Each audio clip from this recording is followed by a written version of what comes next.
Morning. We'd like to call today's Finance Administrative Committee meeting to order. We have an agenda before us. I move adoption of the agenda. Second. All in favor? Also, the minutes from our May 29th, 2025 meeting. Mr. Chair, I appreciate the hard work of our staff always with the minutes. There is one addition I'd like to see to the minutes. And that is under the discussion of the TIF. I mentioned the amount of funds that have been sent for each of the TIF areas and the inequity of the expenditure, especially with regard to the Stony entrance area. So I would ask if we could defer approval of those minutes for the staff to take a look at that discussion and add some language about that. Okay, you okay with that? I second that. All right. Thank you. Next, we have a financial update for FY 2025. Everybody prepared to go through that with us?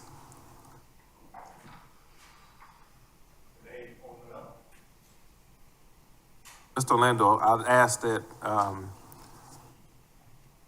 stop at page 6. Okay? I think that gives us sort of an overview. We can Sure. Stop there unless any of the members have questions further than that, just for time's sake. Well, so, point of clarification, do you want me to go through each page or do you have specific questions? So, our finance director put this monthly update together, put it in the packet. We are working to align the staff's understanding and expectation of monthly reports for y'all. And so while I'm here today, I will ask you if we're on the right track, if we're in the right direction, and are we reporting the appropriate information to you on a monthly basis? So what we've done with this report is you can see that we've broke it down by each fund. We just had our budget approved for 26. We're starting to close out 25. And over the next 30 days, 45 days, we're going to start really closing out that FY25 budget. For now, as part of this year to date, as of 5/31, general funds collected, we're looking at year over year, collected in May, it totaled approximately 2.3 million. The revenue sources, and we talk a lot about that in the budget as well, business license came in, local A-tax came in, EMS revenue came in.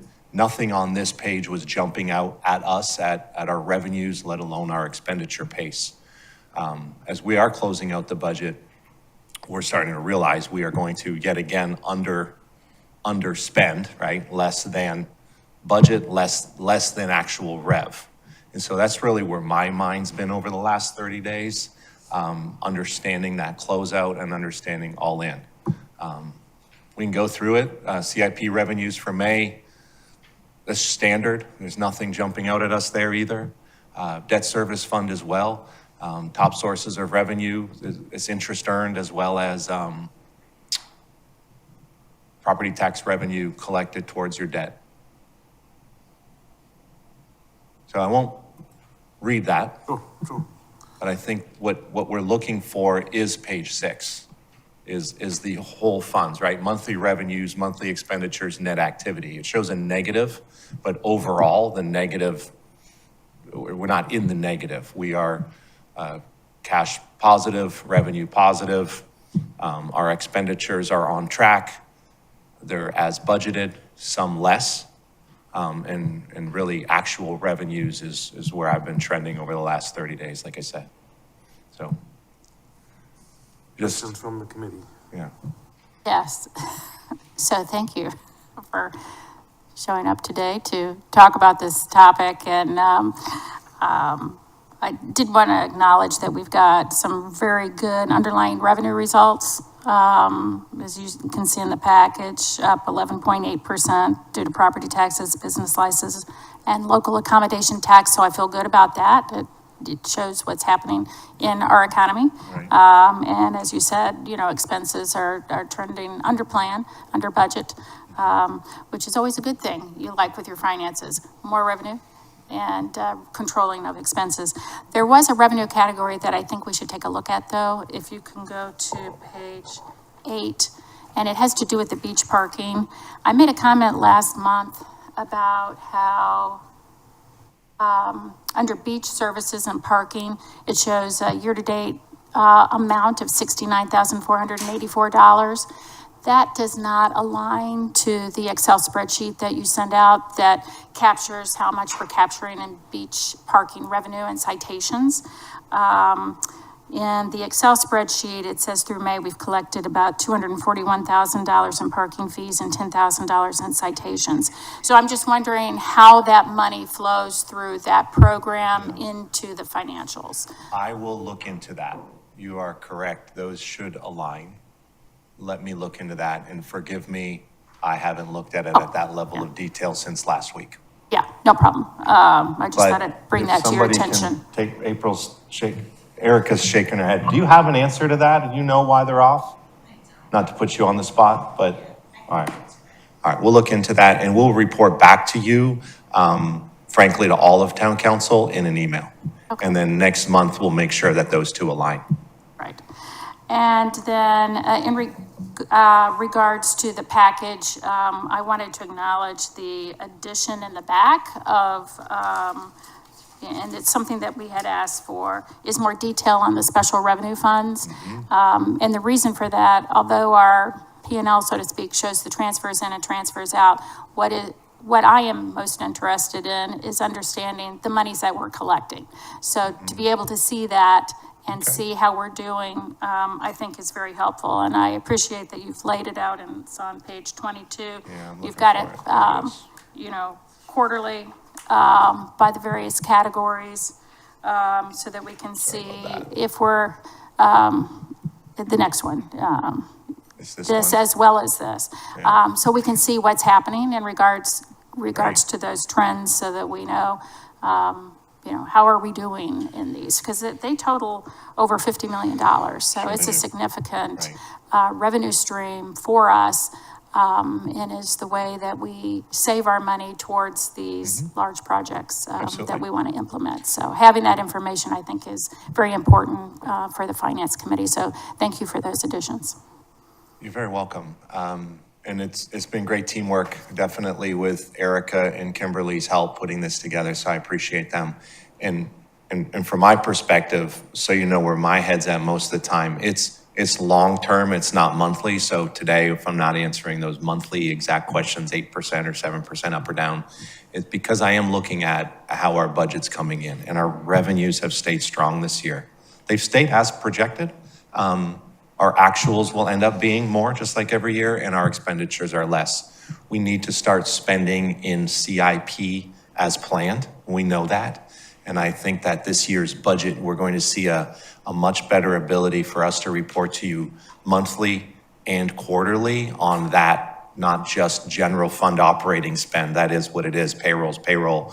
We burn that out over 12 months. It's the CIP and the stormwater fund that you will see more alignment with our work that's being complete. And I know that's something you've asked me for a few years, not just the dollars and cents, but the activity and the productivity that aligns with it. So I'm pleased to hear that this is the level of detail you want to see every month. So I appreciate that. Good. Just a couple of questions, and I apologize, for some reason my iPad's not showing me the page number, but I think it was about page 6, the May activity. Wow. Sorry. Yeah, sorry. Yep, there. Yes. That is 6. And so that shows net activity, the total of a deficit of 4.7 million. But when I look at, and I'm sorry, I think it's near the last page. I'm sorry to make you jump from one to the other. Yeah, so it's the last page, the consolidated financials, 531.25 balance. No, the very last page, page 25. Oh, Go to there. okay. Not the very last line of page 6, but the very last page, sorry.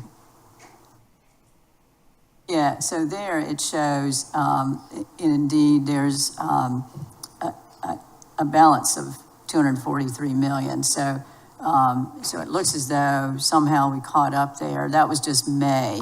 And the other question I have is that it looks as though for some of the funds, we'll have some carryover to the next fiscal year. For instance, the housing fund has 1.9 million. CDC fund has 5.5 million. Stormwater has 16.5 million of ending balance.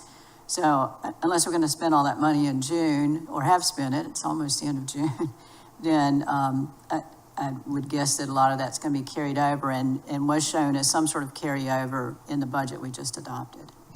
It will, and I understand, I believe I understand your comment. And again, we're trying to show fund balance different than budget, but how budget is affecting fund balance over time, right? And that's the revenues over, the actual revs over projected balanced budget revs feed into this. You will see this will come into its own as we amend the FY26 budget to roll forward any CIP as we close out FY25. So I think I'm hearing you say that you're confident, even though May over under on rev expenditure is a negative, there's a much more positive result when we look over 12 months year over year, let alone fund balance growth. Right, and it may be good on this particular document page to say, how does this compare to budget? Because that's the fund balance. So how does that compare to FY25 budget? I would suggest that those are two separate sheets. Yeah, But that's I fine. will, right, okay. Erica, does that make sense to you? I think what is missing here is a month over month budget, but a year to date budget. So we should be showing right now July 1 through May 31 on overall budget, as well as some actual revs that have come in. Yes. And I think that will help because that feeds this. Thank you. I'm not a CPA, so I'm using general language, but that's how it all Neither works am I, so together. I ask general questions. Thank you. Okay, does that make sense? Is that on the right track? Okay. And I appreciate your patience, especially with me today. We are stabilizing finance department. We have an interim director that may arrive soon. They will be a benefit to us, and we will work through leadership change. Thank you, sir. We've got our colleagues in the room, Mr. Alfred, Ms. Becca. Any questions on the financials? You guys want to participate at this point? Mr. Alfred? No? Ms. Becca? Good? Thank you. All right. Thank you, Mr. Orlando. We will move on to our next agenda item. Consideration of a resolution of the Town Council of the Town of Hilton Head Island to approve a comprehensive South Carolina accommodation tax program to include application process and fund distribution policy. And not Michelle, it is Mr. Colon. I do have a sister named Michelle, but, yeah, Sean Colon, Assistant Town Manager, and I'm gonna cover, this item for the committee. Good morning. What's in front of you today is a resolution, that we're asking the committee for approval of the comprehensive South Carolina tax program to include the application process, and then a fund distribution policy as it relates primarily to the discretionary portion, the 65% of the South Carolina tax program, where you can decide how to allocate those funds. And so I'm going to run through the staff report, which really is, it's pretty exhaustive. It matches the policy. I do want to let you know, as we start into this, and as I really sat down again last night and this morning to kind of make sure I understood this in a way where I could say, I know more about this than just balancing my own checkbook from a finance standpoint. I did find, and I did talk to our town attorney about two things. One, the title on the resolution in the packet we have modified, and I have an updated resolution that I put on the screen to match what is the action that we're requesting. There was some language in there about training, I think even the spelling error in the word training. That's not what we're really asking for. It's right what's in front of you, and I'll pull the resolution up that it matches exactly what we're asking you to move forward with to council today. And then beyond that, in one section of the resolution, you know what, let me just pull that right up. I want to get this one out of the way. So this is the correct title for the resolution. It matches what we talked about. We have another typo here with the island, but comprehensive accommodation tax program, application process, and fund distribution policy. That's what we're asking you to do today. And then in the version of the resolution that was in the packet, this section of South Carolina code that was in the beginning, I think in the packet it said Title IX, section chapter 36. It's really Title 12, and that carries through with that. And then there's some other sections of state code in Title 6, chapter 4 that talk about the eligibility and requirements. So we've made that change, and this is what we would bring forward upon in advance to council if you were to approve it. So we have made those changes. I want to make you aware of that so there's no confusion.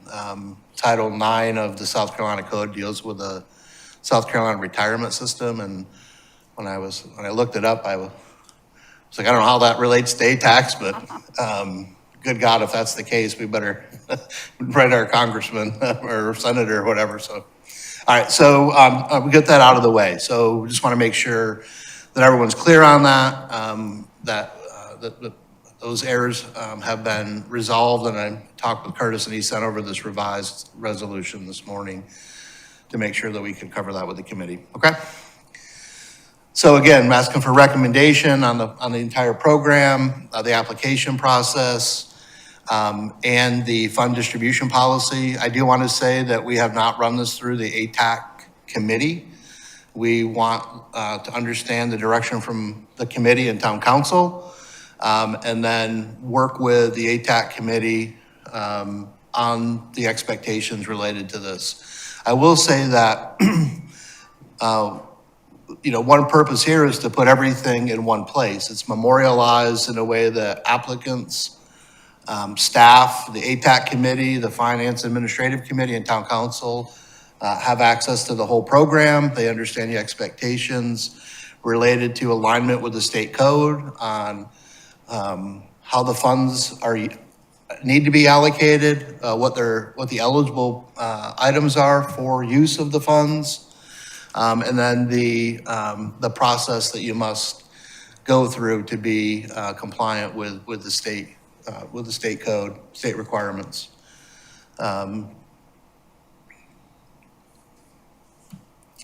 We will, upon council adoption of the policy, work closely with the ATAC committee to convey those expectations.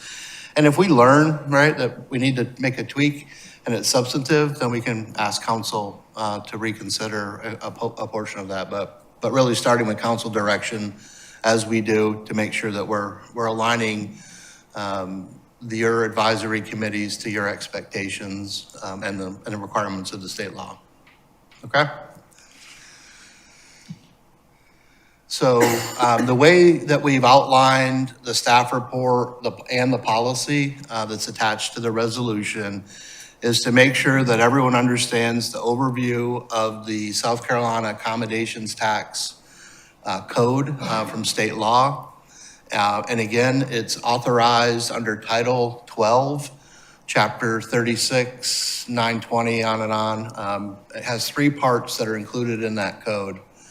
One of which is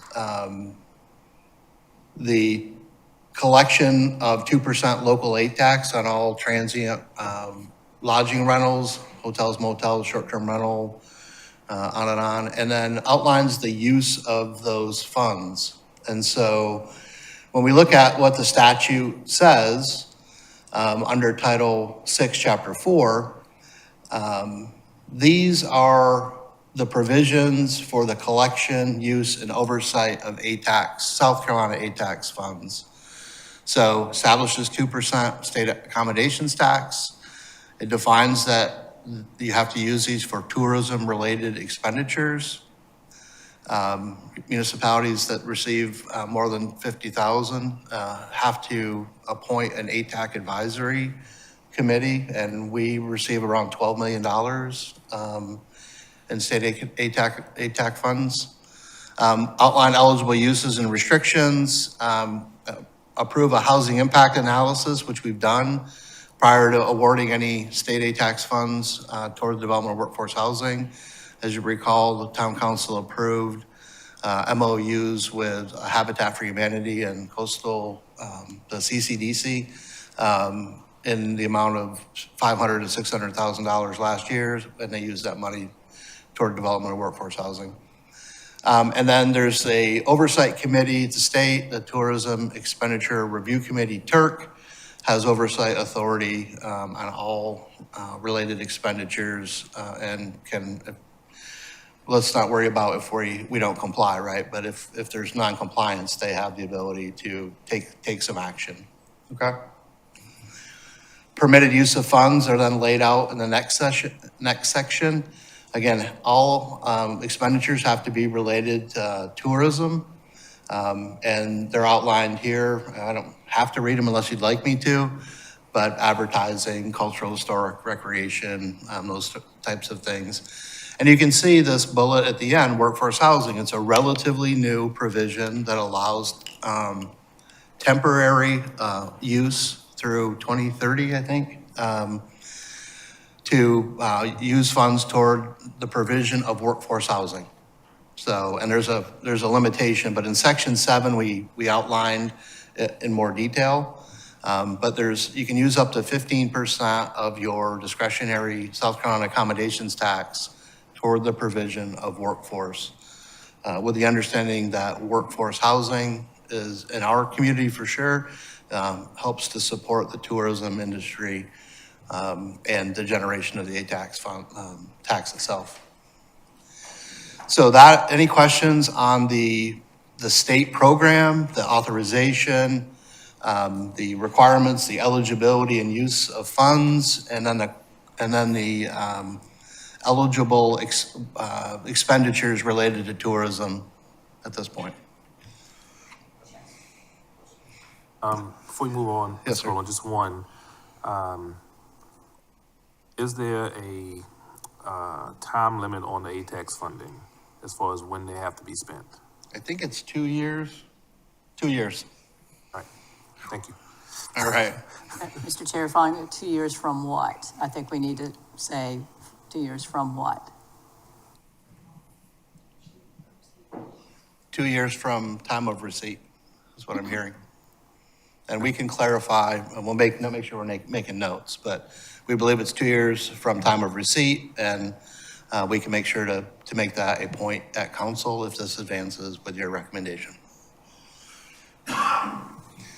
So now we'll dive into the next section, which really then talks about the town of Hilton Head Island's ATAX grant program, again, related to South Carolina ATAX. So we administer an annual program to support organization and projects that enhance tourism and benefit the local economy. So our process includes staff review, and we'll talk about it. Staff review, the review and recommendation from the ATAC committee. It then moves through to our finance and administrative committee before ultimately moving to council, where they have final, or council, as you understand, have final authority on the awards. Yes or no, how much, as long as we're within the program guidelines. So application requirements, again, this is a benefit for our applicants as well. They need to complete the ATAX form, including detailed project description. They have to include a budget and specific funding request, include the projected impact on tourism and the metrics for visitors, to measure visitors that they're attracting here, include marketing and research strategy. And then if they have any past history with ATAX, provide that. And then proof of nonprofit status or any other qualifying documentation to make sure that they're eligible for receipt of the funds. Any questions on that part? As you go through this, I'd be interested to know if there have been any changes to the processes that you're going through as proposed versus what we've had in the past. Yeah, and I'll rely a little bit on our finance team here.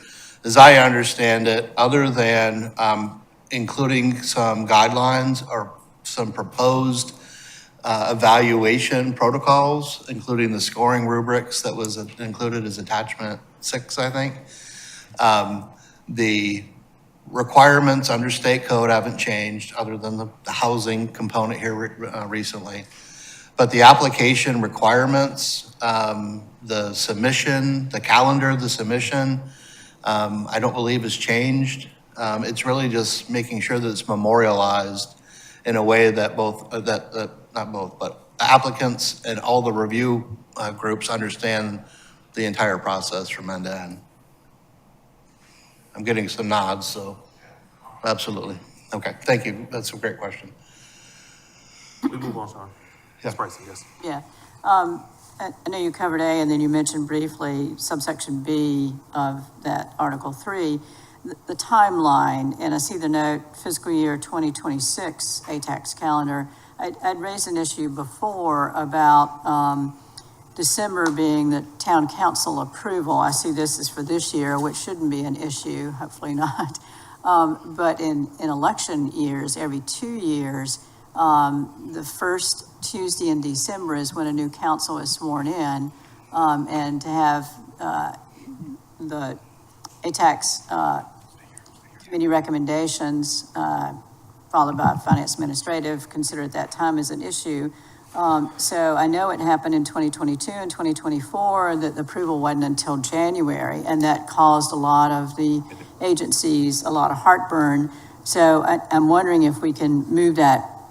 As I said, this year, hopefully it's not a problem, but it will be next year, and then in 2028 as well. So it looks like it would be better to move back the process to somehow collapse it. I don't know whether the ATAC recommendations could be the end of October, and then we could look at them at our meeting in early November. Anyhow, something to do with that. And then I know there was also perhaps a question about moving it from moving it from calendar year to fiscal year. And I'm not trying to complicate it. I'm just saying that December, the first Tuesday in December, is a problem in the even years. I think to directly answer your question, yes. Yes, we will change it, not this year. That definitely has always been something that we're just trying to figure out how to jump into the middle of that skipping rope on. This helps us. The reason we haven't done it this year is simply just timing and volume, right? We just finished budget. We're getting a 3-year strategic plan in place. And so while all that was going on, we're putting this on the dais and on the agenda. If you see how this schedule lays out this year, next year we're gonna back it up 60 days. Next year we will not have to, though, change the airplane engine while we're flying it. We will already have this in place. And so status quo of expectations upon application, criteria that you're measuring the application on will not have to be a part of your work or our work. Simply calibrating that calendar backwards a little bit will be the easy lift for next year.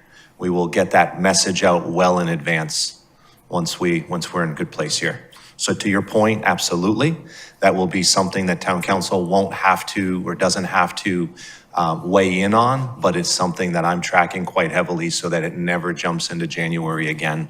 We understand that December date. Our goal would be that this would be with you in October, not November, because even the December date, that's the one thing. The November election is yet again. We need decisions in October on this, so stay tuned. Very good. So what we're considering today is just the schedule for fiscal year 2026. Yes, ma'am, but you will not be approving schedules moving forward. We simply have that in there so you know how all of this lays out, right? Like, let's just go through it. So you can see how all of this needs to be moving forward so that as you're deliberating and contemplating your decision today, you know that there is a time is of the essence situation. That's all that's up there for. And for clarity. Yeah, and I guess my question is because it's the Exhibit A, it's part of Exhibit A attached to the resolution before us. So should we take out that calendar? You can do with it, for me, Yeah. Just I ask. put it in here so you're clear on it. It's this year's. Yeah, so I understand where Ms. Bryson's going. What I think we don't want to have happen is, Sean made the point earlier that any substantive changes ultimately come back to town council. I know Curtis can help us out here, but what I'm thinking is that we are saying that we will have a timeline, but we don't want to commit to dates within a timeline because that will change pretty immediately. I'm nervous because I think I just read his mind and I'm just saying this. On the, It would make me nervous too. yeah, no. How about on the third bullet point, town council approval occurs early, strike through December, add October before the start of the new fiscal year. That way you all know and you have the confidence that that's the target that we're heading towards to bring you ATAX grant award recommendations to full town council. And how we get there is simply operational process. Yes. That's, Good with that? Yes. Perfect, exactly. Okay, good. Before you go, Mr. Leonard, I just want to make a comment. You don't have to necessarily respond to this. Under A, application requirements, and a piece of this is we want to make sure that the ATAX monies are going out to organizations that are bringing in tourism, okay? And that's a big part of it, obviously. But the metric, the way that we measure it, from what I understand, is very complex, not necessarily standard just because there's not a right size shoe that fits all organizations, okay? And as we are in the midst of negotiating, renegotiating, whatever we want to call it, as far as a contract with our designated marketing organization, understand that there's new technologies out here that can be used to help us along the way. And I think it's important that we engage with an entity of that size that could afford such technology and that potentially be offered to some of our smaller agencies so we get a better understanding of the true draw and the true return on the investment. Just sort of planting seeds as we have this discussion through contract with DMO. That makes sense. Is that making sense to y'all? Okay. I know Shanna's dove deep in on this, so I'm happy to see her nodding. Okay. Yes, All right, thank you. you're welcome. Thank you. And so on that, just to close the loop on this one, so the policy that's attached to the resolution, we'll take out the specific calendar. We put some in there as examples to make sure you understood that. But we'll take out the specificity, including the 26 calendar in the policy and make the change that the town manager mentioned up here. That review occurs September through October and council that'll be the goal to bring it to council in October. So, all right.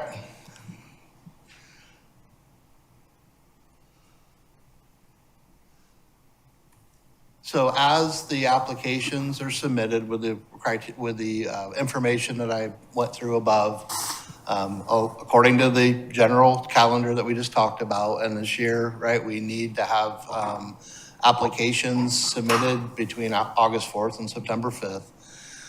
It begins the review period, and review begins with town staff. And so what town staff will do is we'll make sure the applications are complete and those that submitted meet the eligibility requirements. If they're compliant with the provisions I mentioned earlier in Title VI, Chapter 4 of the town code. There's no duplication of services and what they're suggesting to provide. If it's already provided, that would be part of that review. And then look at it as it aligns to the town's strategic action plan. And so, interestingly enough, if this advances to council, this will be on the same agenda as your strategic action plan that we discussed Tuesday. So the policy and the strategic action plan adopted at the same time, which would be the foundation for the staff review component. Then it moves on to the ATAC Advisory Committee. And in the larger calendar, they have several meetings where they'll review and vet the applicants. As I mentioned before, we generate more than $50,000 in ATAX funds. We have then therefore appointed an ATAC committee to make recommendations to town council. The ATAC committee includes stakeholders from tourism-related sectors, including hospitality and lodging. They review the applications, and we typically get presentations from some, maybe not all of the applicants, but they can request the presentations. And then they score and rank the projects based on evaluation criteria. Okay, any questions through that point, staff and ATAC? I did want to make a comment on section A on the staff and technical review. I like that comment of duplication of town services or existing efforts. And when I think of existing efforts, I think about DMO as well in that, because I do have some questions about some of the organizations, or maybe one in particular that might feel like a duplication of efforts from the DMO. So I think it's good to have that language in there as one of our ways to review. Okay. Ms. Bryson? Sorry, nothing on the staff and technical review or the ATAC or finance administrative. I don't think you've gone all the way down through D, but I did notice curiosity, a little nit. Under town council review, it says the town council holds public meeting, but the others don't say they're a public meeting. Well, they're all a public meeting. I was just curious as to why public meeting was used. It's not a public hearing. So it seems odd to say that only the town council has a public meeting. I would just say strike it. The town council has deliberation and action. It's just odd to me. Sure, if that's the will of the committee, we can make that change. I just, Actions, Mr. Good, That's fine. okay. okay. Is that it, Ms. Bryson? Yes, thank you. Under section B, the ATAC review, the second bullet point, is, speaking on the makeup of the ATAC committee. Is there a cultural seat there as well that's missing in this line? Yes, okay. Yes, sure. All right, well, can we, Yeah, it's interesting because the earlier draft that I printed out had cultural sectors in there, so. Okay. Well, we Just can certainly back in add that. I apologize if that's an oversight, but yeah, we can add cultural in that. Yeah. Or got those notes? So I didn't cover C and D, but it sounds like you have a good handle on that. It goes to Finance Administrative Committee. And you look at the ATAC committee, recommendations align with the budget and policy goals, alignment with the strategic plan. You can adjust in your recommendations to council, but then ultimately it goes to town council for final review, deliberation, and then any action that town council chooses to take there. I just wanted to note that in Exhibit A, which is the attachment to the resolution, it does say under B, include stakeholders from hospitality, lodging, and cultural sectors. So it's like, That's where I was Not the staff reading it. report. Thank you. Yep. yes. Yeah, Well, It's not in the the staff good report, news is it's in the it's in the right spot when you adopt the resolution. that's So- true. One less change. So my apologies that we missed that in the staff report.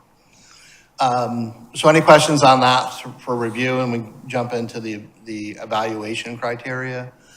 So again, relying on state code, there's evaluation criteria that governs the decision on the distribution of funds. And they're outlined here, but tourism impact, overnight stays, marketing, a lot of those metrics, I think, Alex, that you were, or Chairman Brown, that you were referring to. But they're listed there per state code. And that should be the foundation in someone submitting an application to make sure that they are providing how they're meeting these criteria, and then used in the evaluation and scoring, okay?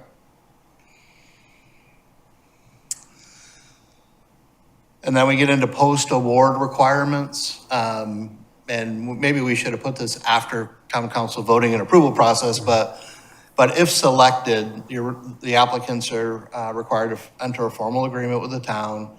They must submit regular progress and final financial reports, maintain documentation. They must submit documentation to request reimbursement of the approved grant funding.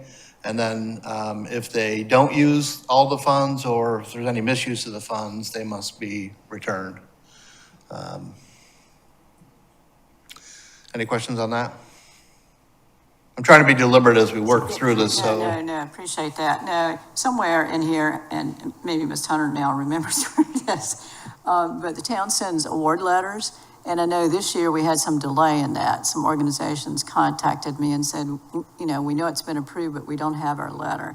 This is, talks about what the grantees must do, but should we add something in there? And I know it's in here somewhere that the town sends award letters. Yeah, I we can't had remember it where is. in the calendar, so, and again, There it is. I think what we should commit to is that once town council, if it's in October, once they make their final decision, we should, within a certain period, whether it's 72 hours, whatever, 1 week, looks like here it's within 3 days of council final approval, then the award distribution letters are sent to the grantees, so. To avoid the holiday mailing, I guess, but, or maybe it's Sunday email, but it might be good under post-award requirements to say the town will send the award letters without any sort of date in there. Sure, so we can certainly add that, and is there an expectation for a time frame that, you know, if this was a council meeting today on the 26th, and it's on, within 7 days, is that realistic? I'm not wed to a time, I just think that Okay, it needs to sure. happen, you know, as soon Town- as possible after it. So we'll add in here the post-award requirements, town will, upon approval of council, distribute award letters to grantees, notifying them of town council action. Okay, Over there, Mrs. Stunner? Yes. Okay, good. does that work? We got that? Thank you. Excellent. Okay, so, and what we've got in here, as I mentioned, was some proposed guidelines that, when we look at town council voting and approval process, and not having been completely in the deep end on ATAX, but have been in the room enough to know how deliberations go, there are some where town council is completely aligned, and very few questions, if any. And then there's some that require more deliberation, consideration, and discussion before making a final recommendation. So the voting and approval process are included in here for consideration. So obviously, town council formally votes on grant awards at a scheduled public meeting. So grant recommendations appear on the agenda as an action item. It includes the award list, the committee summaries, and I think it includes what the ATAC committee recommended, what the Finance and Administrative Committee recommended, and then I think there is an open column that for council action that we then fill in as the final distribution of the grant awards as council sees fit. So that's provided in the agenda, and that's what's used as a foundation to go through and to finalize the awards. Town council then deliberates. The ATAC chair, I think, has presented most of the times I've seen this come to council. So you have the benefit of the perspective of the committee.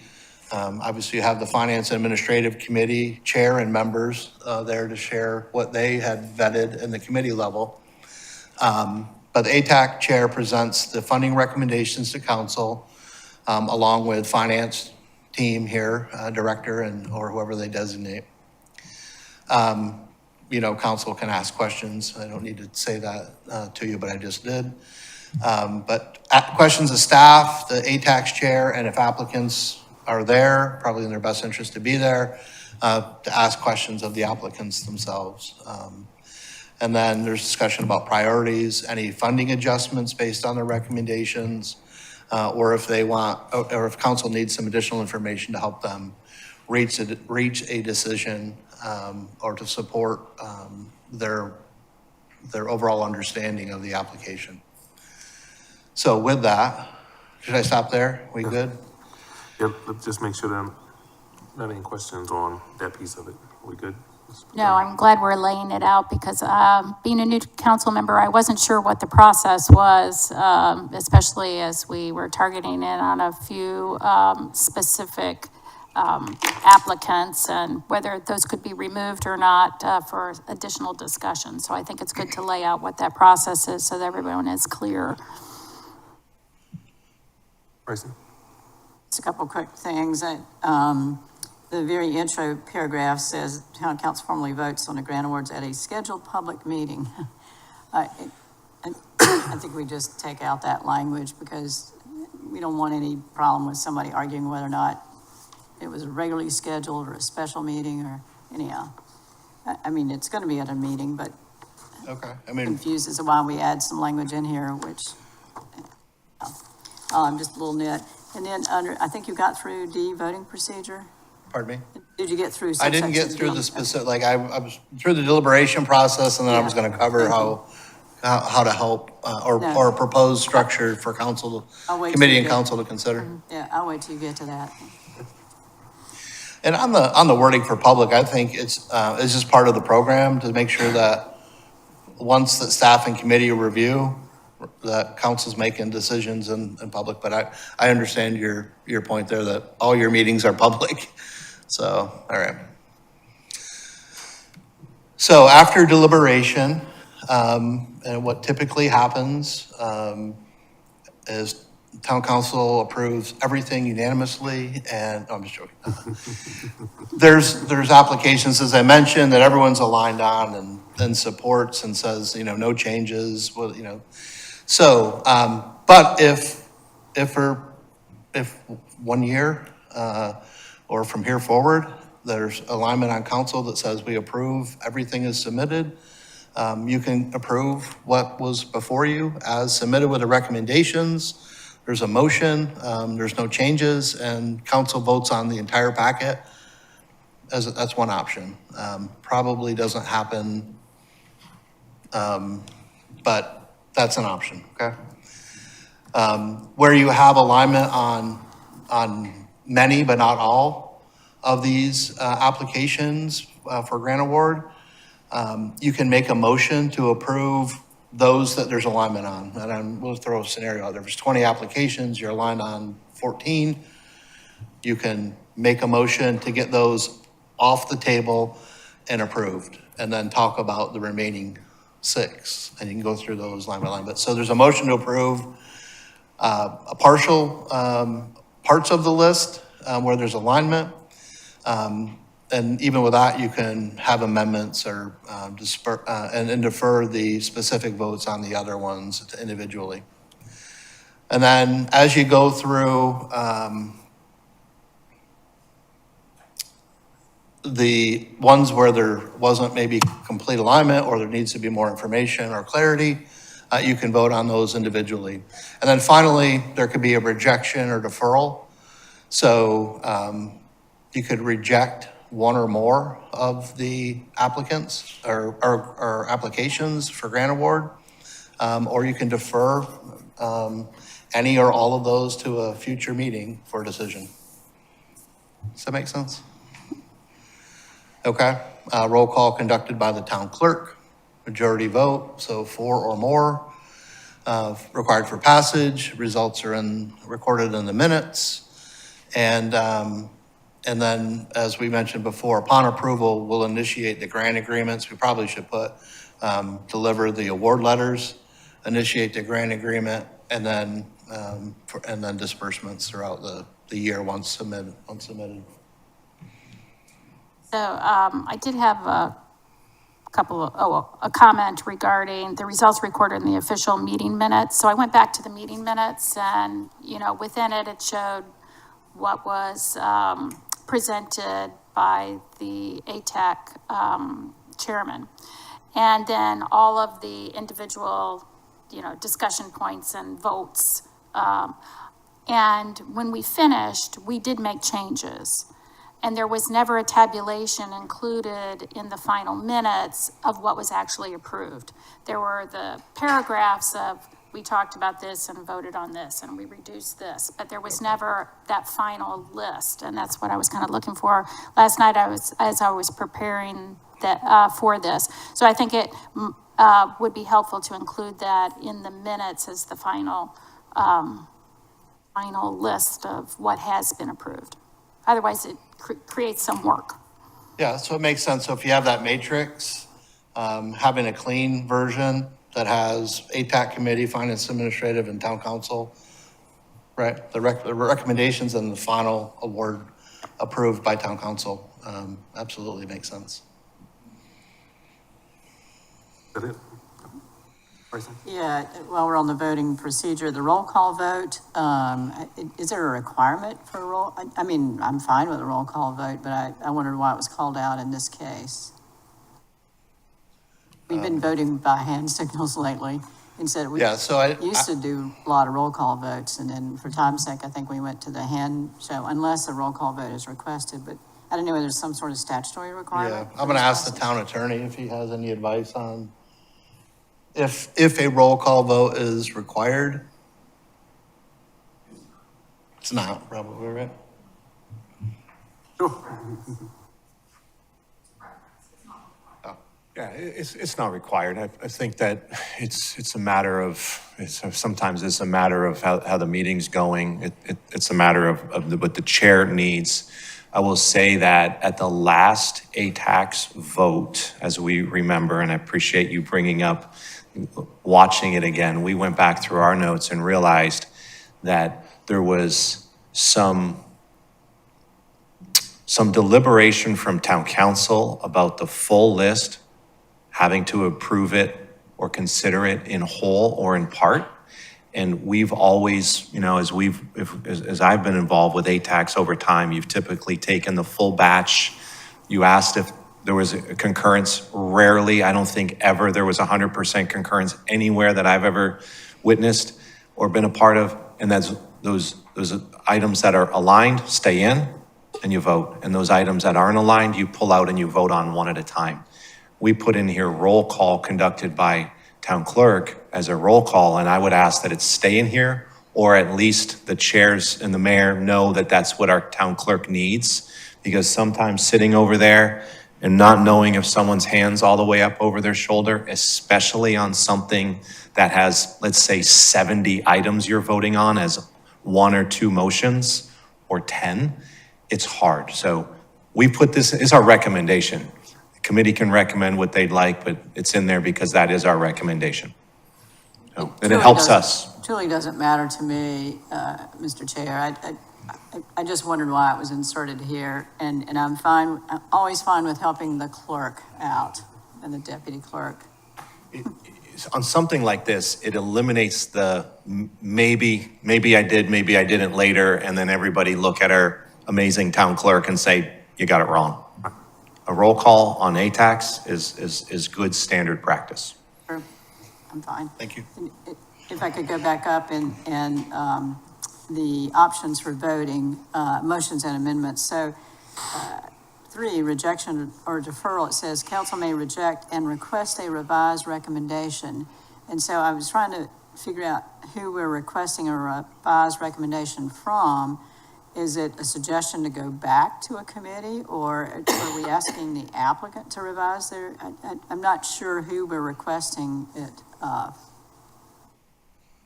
I mean, I understand there's an option like that, but I just don't know what we're doing. Yeah, I mean, that's a good question. When I was reading this, I thought it was they could revise the recommendation that had come forward from the Finance Administrative Committee. So That mean it But- goes back to the Finance Administrative Committee? I hope not. No, I don't- mean, I don't like think is so. fine, but. Anybody know what that's supposed to mean? Yeah, I'm sorry on this one. I've been involved in tax for 20 years. I'm trying to understand what the concern is. Rejection or deferral? I'm sorry, I was talking to Kim. No, it Yeah. says council may reject and request a revised recommendation. So who is the council asking to revise the recommendation? You can ask yourselves, you can ask the applicant, you can ask ATAX. Someone might submit an application to you for $100,000 that you feel that their application's off, you can reject it. So we're trying to be real clear that you can reject it. You can also make a decision at a later date. There is no statutory requirement that town council has to decide at that very time. You could, if you'd like, to approve someone's ATAX in February.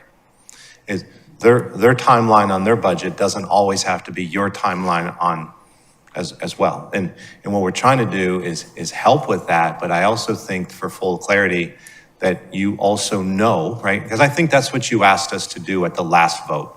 You wanted us to be very clear as we came back what your options are and what your procedures are. So we can strike this if that's not part of the committee's recommendation to full council. We've put this in there because I understood that we needed to be fully clear and fully transparent of what your options are. And you do have an option to reject, and you have an option to defer for a later date with a revised application. There might be a new nonprofit out there that has a lot of value and they just applied wrong.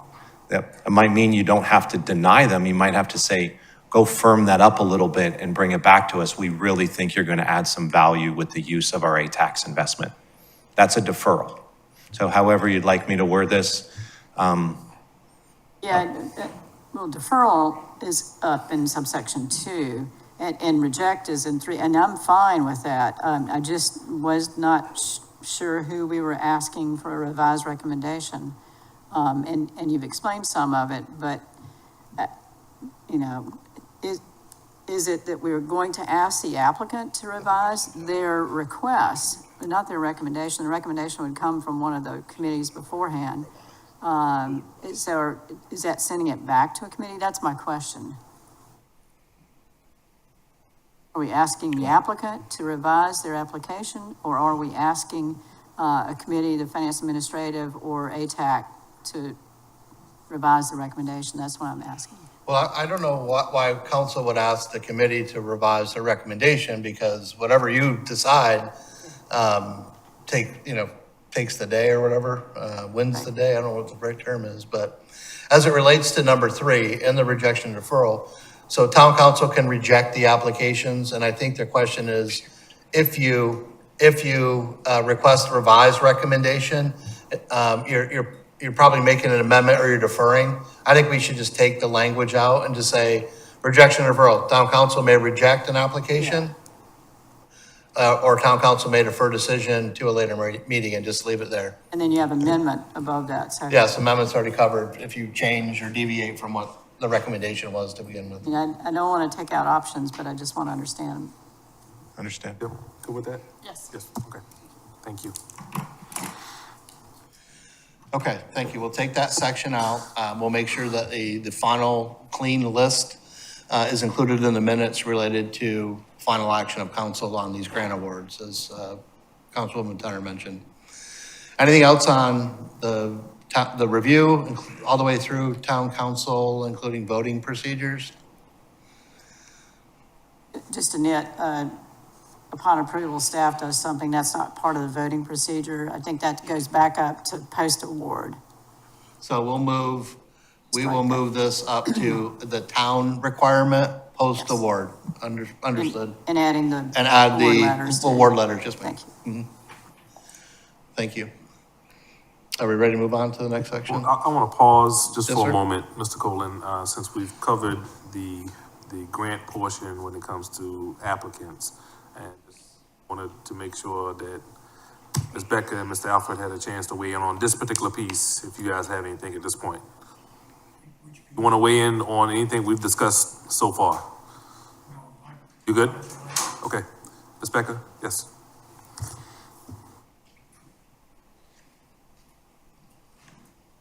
Thank you. for the opportunity. I have some concerns about the process that you're undertaking with regard to the addition of adding housing to the A-tax process here. If I recall correctly, and I've heard some discussions about this current year's budget and getting money into that. We've voted on a budget wherein we decided with the majority that no additional funds were going into a housing fund. So there's that. So curious why that conversation is continuing. Secondly, we just sat through the third day of a strategic plan. And through that plan, when we were looking under the workforce housing program, I think it's 7.4 or 7.5, that it was agreed to that with regard to funding, that we would assess and evaluate a recurring funding stream. Here, we seem to be moving forward into establishing something that we just said we weren't prepared yet to do. So I want to make those observations, and I'll leave it at that for the time being. I'm also a little bit concerned about what I'm hearing, and I'll elaborate on that another time, but I'm also a little bit concerned about what I'm hearing with taking out language with regard to holding public hearings and scheduled meetings of town council for votes. I want to make sure that nothing is being taken out of here that removes any transparency at all. In fact, if anything, you ought to be erring on the side of more transparency. And that's not the language that I'm hearing that Councilwoman Bryson has been suggesting. And so I'd like to push back on that, as I will when it comes for approval. Thank you. Okay, thank you.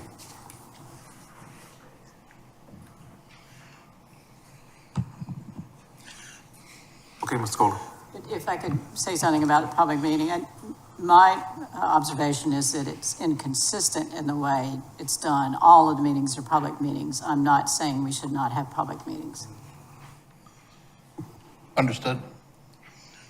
Ready to move forward to the next section. And so as I mentioned previously, recent change in the South Carolina Code allows temporary use of South Carolina A-tax funds toward the provision of workforce housing.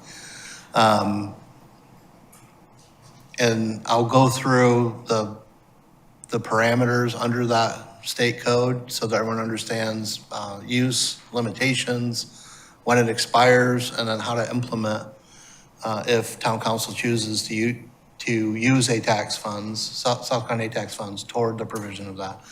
So under the provision of the state code now that deals with this eligible activity, permitted uses include support, subsidy, or development of workforce housing.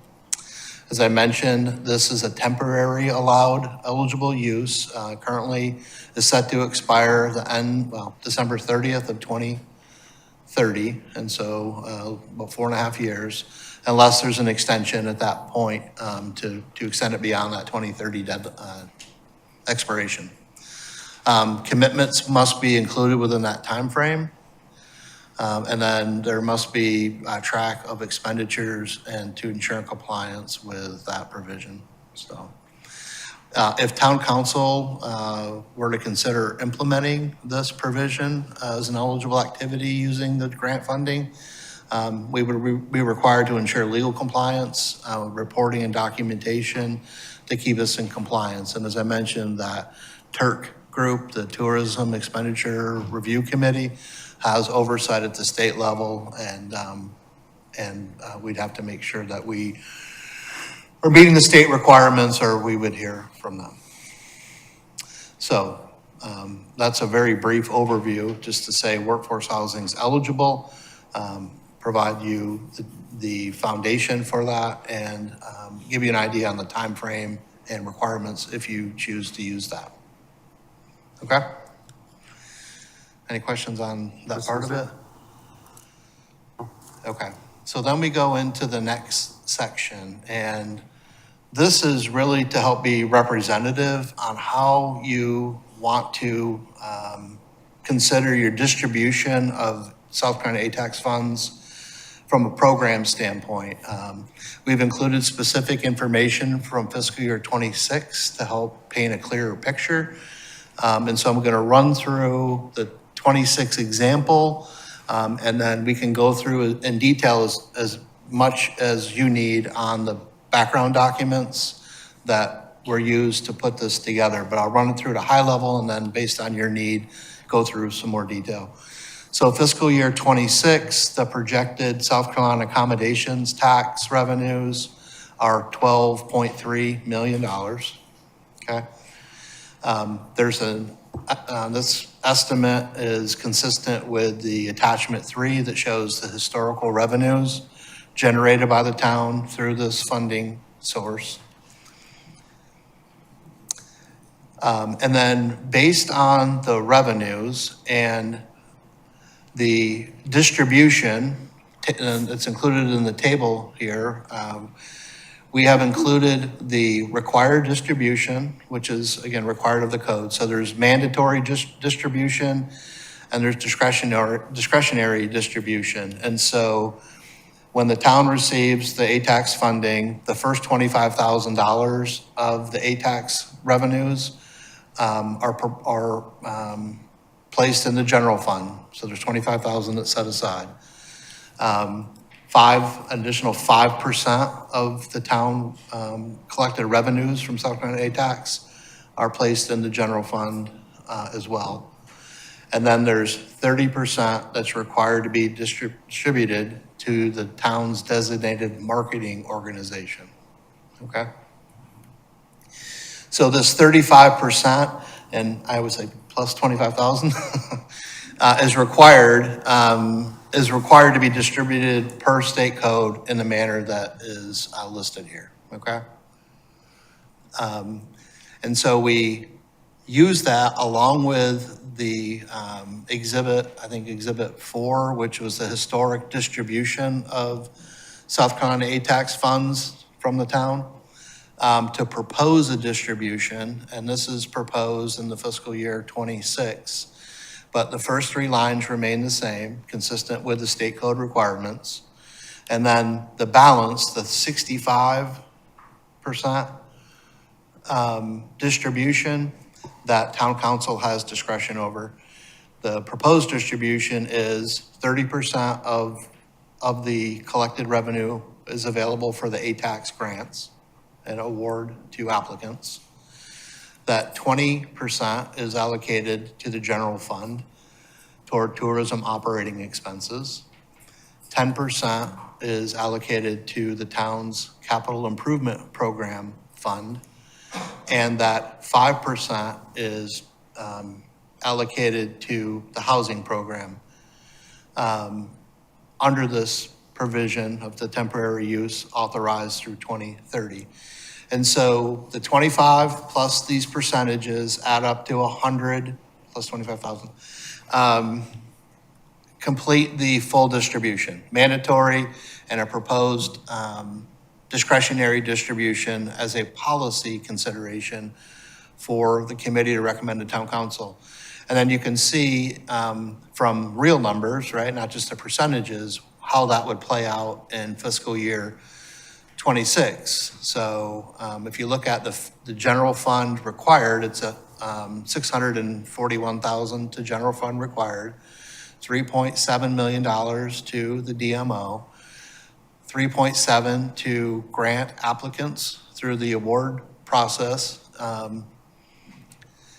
additional 2.4 to the town's general fund, 1.2 to the capital improvement fund, and around $18,000 would go into our housing program.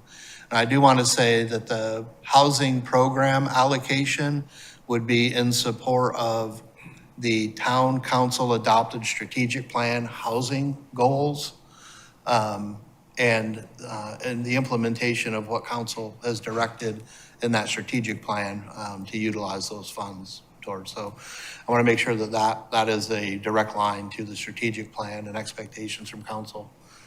Any questions on this? One so far. piece, Mr. Colon, before, Yeah. we get into the questions on, the details here. I asked earlier about, the funding having to be spent within a certain period of time.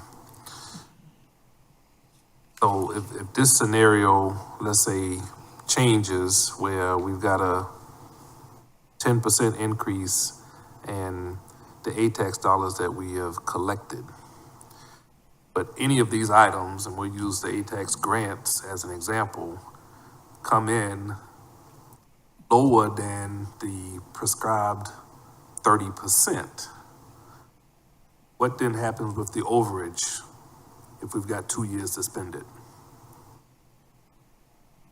Sorry. Yeah, that's a good question. It's a good question. I don't know if we've ever had a situation where we have less grant requests than money, but I do understand the question. I think there could be a provision included that if well, it's all percentages. So if there's unspent ATAX funds, that town council have the authority to distribute in a manner they believe, or they see fit. Now, the only provision, they're like the housing has a cap, like the maximum you can allocate is 15%. Only reason I raise it is because when you look back at the historical data, I mean, obviously we had a jump, pretty significant jump, and everybody reacted to that. So I think this helps us if we have a decrease moving forward, but increases, I just want to bring it to everybody's attention that may be a stumbling block for us down the road. So, Understood. yep, okay. All right, so yes, questions. Mind if I start with Ms. Bryson first this time? Okay. So I'm not sure it's a question, but Sure. it's what I would say about, in looking at the numbers. So looking at, what's been provided to us as attachment 3, I'm looking at, and thank you for taking out, staff taking out the supplemental grant to the DMO, because we're no longer doing that. So looking at the approved town grants, the 30% recommended seems to somewhat track. I did not add all these together and then average them. I'll leave that to the folks who do that for a living. But it looks as though the 30% mark is close to what's been approved over the years. There's some certainly fluctuation. I mean, in 2019, it was 31%, 2020, 39%, 2021, 16%, so a drop there, and we know that was a result of COVID years. Then it goes back up to 30%, 2022, 2023, it's, I just jumped, 27%, 2024, 36%, and then 2025 projection is 33%, and then the recommendation is 30%. So, like I said, I didn't average it out, but it looks like it's close to a good target because with regard to how we have discretion to spend this remaining percentage of the ATAX funds, I want to make sure that we provide a comfort level for our organizations in the community who would meet the standards and requirements for distribution of ATAX funds. So I think that's a good target. I'll just start with that 30%. Then I'm going to jump down to housing, which is a new ability that we have. And I'm looking again at the percentage in previous years. 2024, 9%, 1.1 million. 2025 projection, 8%, 1 million. And the recommendation for this year is 5%, $617,726. My preference, I know we can go up to 15%, but not to go to 15% because as I mentioned, I want to make sure that we provide enough comfort level for those organizations who can apply and succeed to meet the qualifications. So where does that, so what is the target number? I'd like to see it stay around $1 million. The best I can do, again, I don't do this for a living, but if you take 5%, we've got the number that would render. But if you take the projected total revenues for 2026, fiscal year 2026, it's $12,354,522. So if you take 8% of that, my calculation is it comes out to $987,641.76. If you use 9%, I just say it's a little over 1.1 million. So that's my preference, is to go, I'm not going to say 8.5%, whatever the exact number would be, but closer to the $1 million is what I'd prefer. So what that means is then we need to reduce the percentage that goes to operating expenses on the general fund or the CIP. The proposal is 20% operating and 10% CIP. I think that Mr. Alfred, he's still here, so he pointed out that CIP has other sources of funding, and so perhaps some of the reduction would come there, but also maybe look at some reduction in operating. I don't have specific numbers in mind, but if we go to somewhere between 8 and 9%, then that's 3 to 4%, and maybe we take some from each, I don't know. But I just want to throw that out to the committee for consideration, because I think that, we have a housing workshop coming up at the end of this month, but because of the timing, because of the schedule for the ATAC committee to be able to consider this and folks to make applications, we need to move forward with what we're going to do today, is my understanding, unless we can separate those two timelines somehow. But that's what I would like to see happen, because I've indicated yesterday how important housing is to our community, and this tool gives us the opportunity. And I think the town council at the time requested the change to the statute to allow use for workforce housing. And because we are dependent upon a tourism economy, we need a place for our workforce to be able to stay on the island as much as possible. This is a tool we can use. We asked the the state legislature, we call it General Assembly in North Carolina. We asked the state legislature to include this. It has been done. It has a sunset. And if we're going to use this tool, I think it's important that we show that we are doing it. Okay. One moment, Mr. Alfred. Let me get Ms. Turner first, please. Right. Thank you. So first of all, I'm aligned to having a policy on how to distribute our tax dollars. I think it's an important question to answer. It'll provide clarity to our tax committee in regards to how much money they will be looking to allocate, and it throttles our expenses associated with the amount of money that we collect. So I think it's a good exercise, and of course, the devil's always in the details and how this all unfolds. One of the questions that I have is, when would this go into effect? So we voted on grants in January. And this is where I get a little confused with fiscal year and calendar year and all of that. So first of all, I want to make sure that whatever is decided does not impact what we have already agreed upon, and that this policy, once it's finalized, is for the next year. So I don't know if the resolution or is written in a way that makes that clear or not. Okay. Yeah, I think the intent is for the upcoming ATAX award period for organizations that submit applications that are getting ready to program their next calendar year budget. So this would apply to the distribution of the next cycle coming up. Okay. Yes.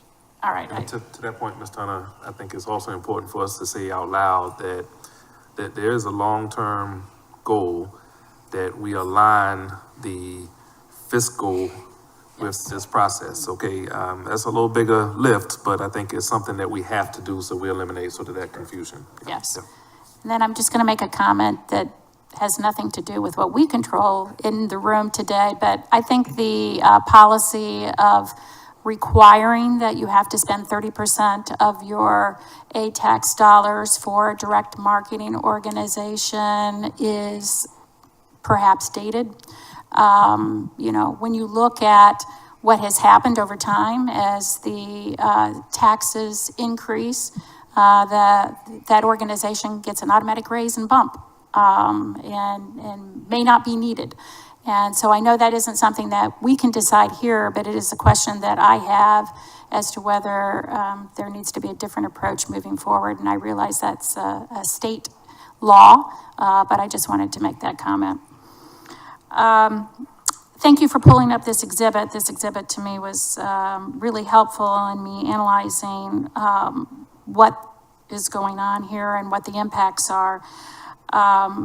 So one of the pieces that I noticed on the housing, which I found I guess a little confusing, was the 2024 and 2025 estimate. And we had 1.1 and 1 million. I didn't think that we approved housing. You know, when I look at the budget for the housing fund, there's a $1 million carryover of state aid tax. So I was just trying to reconcile how that fits into this exhibit. Yeah, so the 1.1 aligns with the MOAs that were approved for CCDC and Habitat, 600,000 and 500,000. Do we have what the $1 million was from ATAC for fiscal 25?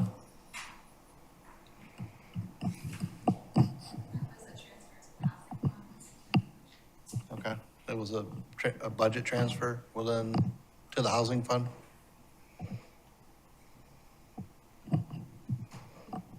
Yes. Can you help us, Mr. Orlando, maybe? Okay.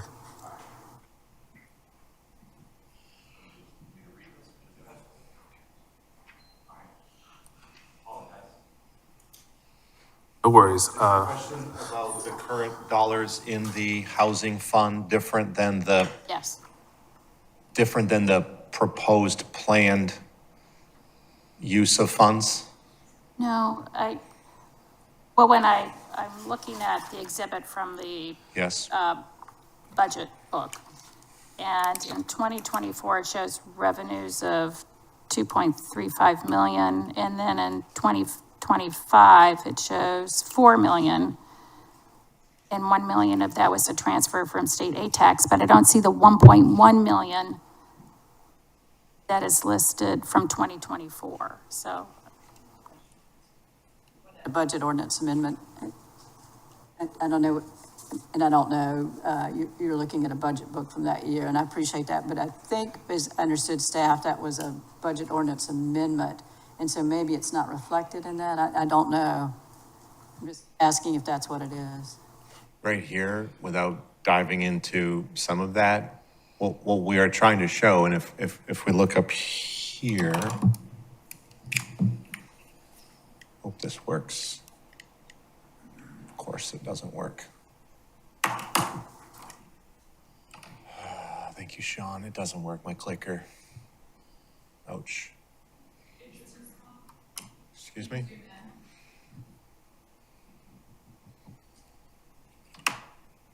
I'm sorry. Zendaya, if you could please go down to where it says housing. Thank you. Well, if you go across housing, Ms. Tunner, I'm just wondering what you're asking. The 2024 and 2025 shows the placement of dollars in the housing account. What is it you're asking? I'm at a loss. No, it just doesn't, those two numbers, the $1 million reconciles to the budget exhibit, but the 1.1 doesn't. Was that it? Budget amendment. What? It probably was a budget amendment. Forgive me Okay, for not all right. remembering that a lot of numbers ago, right this second. What we've done in the past, and maybe I'm gonna try to look at it from my lens. In the past, as you can see the various different accounts that ATAX has been pledged to, we have our 6 funds in our budget. housing became a fund a few years ago, especially as town council directed that housing have an investment that's clear above board and it's not hidden in general fund or capital program by itself. The way it occurs without any policy in place is our work one-on-one, two-on-two, however, through the year, for me to try to understand what town council expects and needs, different than what I'm proposing in a budget or the same, and bring forward to you a budget proposal. And in the past, I have used, especially after the state law changed, to allow for accommodations tax to be used towards housing. I've made proposals to you on how we're going to distribute a tax, let alone how we're going to grow that housing fund. What simply we're trying to show up here is if the question or the request is to show a consistent approach on how we're collecting and distributing accommodations tax, rather than show up at the budget first reading as we work together with a year by year new proposal, all we're trying to show up here, Ms. Tunner, is an automatic, at least as a starting point discussion, 5%. And forgive me for not remembering if it was a budget amendment or not. I think it was, the more I'm thinking about it, especially after the SC code changed. Okay, all right, thank you. Sorry. So as we look at the exhibit and the distributions, this program and the policy is a departure from what we've done in the past. And that departure is, this is a balanced budget approach. So we haven't had that in the past. And what I mean by that is in some years, we didn't spend all of the money provided to us, and in other years, we dipped into our fund balances. And actually, out of the last 7 years, 4 years we spent under 100%, and 3 years we spent over 100%. So this is a change in allocating the entire amount, which means our fund balance will not grow unless we collect more money than we had anticipated, or something happens in regards to the allocation and money is not spent. So that's a big change. I have two concerns regarding the proposed approach. And the first one is the allocation of 30% to our grants.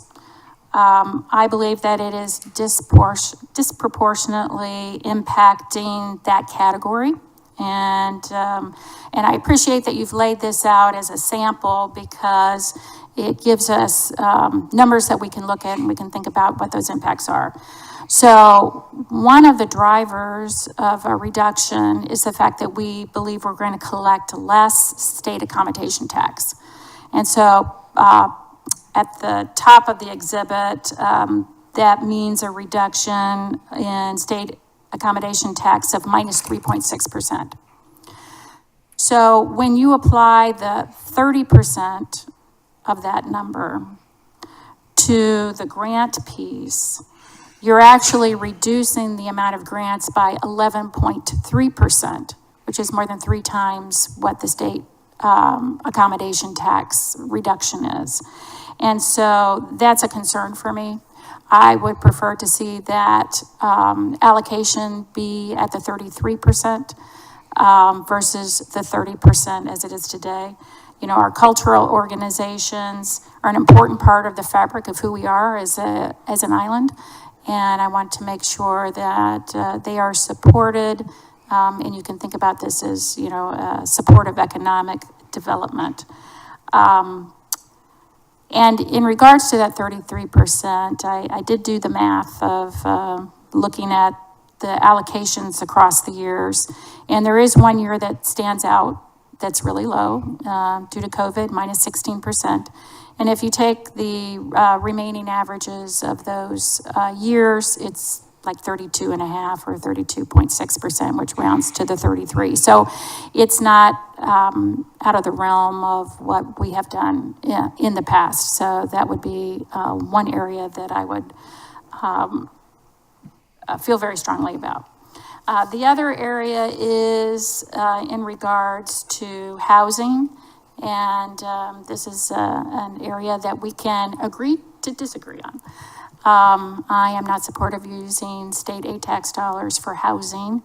And I have said that before in public forums, and I'm sticking with that philosophy. I support housing, and I've said before, I support public-private partnerships, incentives for developers, supporting private entities in regards to their concepts and ideas for housing. But I personally do not want to have an allocation for housing out of state aid tax dollars. So I would redistribute that 5% to the grants, making it from 30 to 33%, and then I'd add the extra 2% to the operating expenses, which aligns to the percentage that we've spent in the last 2 years. Okay. Okay. All right, Ms. Becker, do you want to comment on this particular piece as far as the allocations are concerned? I know you made comments earlier, but they were not necessarily with the other percentages other than housing, so that's. Well, thank you. And just to reiterate that point as it's here again before us, I concur with Ms. Tunner. Housing is important and there are ways of doing it, and this is not one of them. Thank you. Okay. So I'll weigh in here as well, Mr. Colin, and then we'll ask for public comment. I too think that we need to make some adjustments as far as the ATAX grant awards are concerned. Don't want to give the impression or reality that we're looking to cut any of those funds going to those organizations. And I've heard 33% from Ms. Tunner, and I'm okay with going in that direction there, but I got a little different take on how we get there. I'm inclined to take a look at the CIP portion. I know Mr. Alfred sent all of us a note making a similar suggestion that we look at the CIP portion to try to make up ground in other areas, and the area that he also agreed was in the grant awards. So that's sort of where I am. We can come back and sort of try to crunch the numbers up here collectively after we take public comment. Okay, any public comment? Anyone signed up first? It was Mr. Hoagland, but I don't see him here. Okay, all right. No one. Yes, Mr. Lesh. Hi, Martin Lesh, 10 Mystic Drive. I'm a member of I'm the cultural representative from the ATAX committee, as a matter of fact. Ms. Tunner brought up the idea that the 30% for the DMO she finds limiting. And when we first asked our state legislator to rewrite the ATAX, the accommodations tax law to include housing, I mentioned that to him and said, hey, what about including this, to get rid of that or else change it? And he said to me, in no uncertain terms, that would be impossible. The lobbyists would kill the whole bill. So, but it makes me think that mandating the spending this way is also limiting. And so while I see the value in all of it, mandating 30% for, I'll agree with both of you and probably Mrs. Bryson as well, that mandating at 30% would be too low. And historically, it's not reflective of it.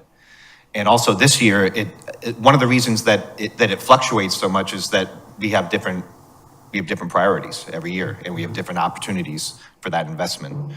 But when it comes down to all of a sudden you're losing 11% of your funding year over year, that's pretty extreme, and that's a lot to ask. Another thing I would ask too is that before any of this goes much further, I would ask that stakeholders are involved in the conversation, especially on the grant award side of it. So grantees, I would ask that you get some input from larger and smaller organizations. Another thing is that I saw was when we were talking about the guidelines for the grants, is, one of the reasons that the committee exists in the first place is that there has to be some sort of leeway more than just bean counting.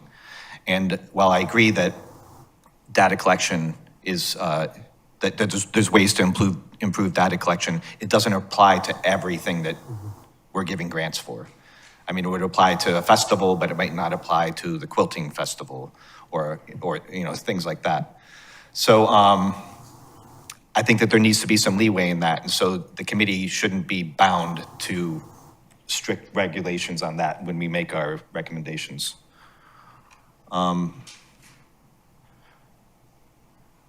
Lastly, I see the value of a housing revenue stream in it. So I would probably not want to go there if I was going to raise the 3 percentage points on the ATAX grants. I'd probably look into the CIP. I believe, and I could be wrong about this, that in the past, when the grants were below the amount of money, that it did go to CIP. Mark might be able to tell you better about that, but I believe that that money went into the improvement programs. So that's it. Thank you. Okay.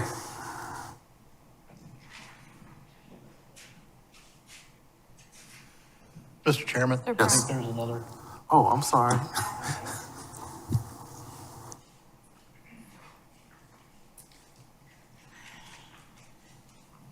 I think it's Katie Henderson, HHP. I think it's easy to overlook me because I really hate doing this with a passion.